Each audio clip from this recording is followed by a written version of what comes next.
এই মালকিন, এই তোমার ওই 50 হাতে আমাকে ধরবে না বলে দিচ্ছি, খবরদার। তো 50 জল সব ফেলে দিলে, এবার কিসে 50 যাবে? হ্যাঁ মালকিন,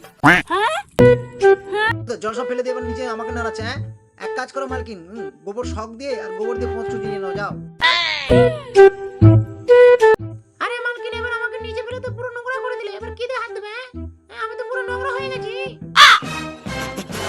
হ্যাঁ মালকিন, ঘষাঘষি ফুফা না করে আমার একটা ব্যবস্থা করে শিখি রে। বাইগান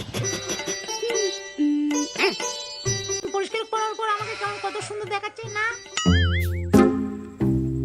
আরে মালকিন, তোমার এই ছিল মনে, তাই জন্য তুমি মার্কেট থেকে আমাকে কিনে নিয়ে এসে এই জঙ্গলের মাঝখানে এখন টুকরো টুকরো করে কাটছো। হাই রে কপাল আমার, হাই। ট্যাপ করে তো পুরোটা কেটে দিলে মালকিন, এই লাচ অংশটা অন্তত রেখে দাও, পিছনেরটা ছেড়ে দাও আমার। তুমি তো বদন মহিলা, তুমি ঝুটুর হাতে করে ডিব্বাটা নিয়ে নে, তার আমি ঝুটুর মাকে রেখেছি। কি করে? আরে মালকিন, এই সাবানের পাতলা হাগু নিয়ে তুমি কি করবে? আমার মনে হয় মাই সাবানের পাতলা হাগু নিয়ে মালকিন মনে গালে লাগাবে। আরে মালকিন, কি আছে তোমার মনে, একটু বলে দাও না আমাদের তিনজনের শুনে। তুমি এই পাতলা হাগু আমাদের উপরে দিচ্ছ কেন? ব্যাপারটা কি? বন্ধুরা, মালকিন তো ট্যাপ কাটা বন্ধ করে দাও, ততক্ষণ তোমরা ভিডিওতে লাইক সাবস্ক্রাইব করে দাও পরের বার দেখার জন্য।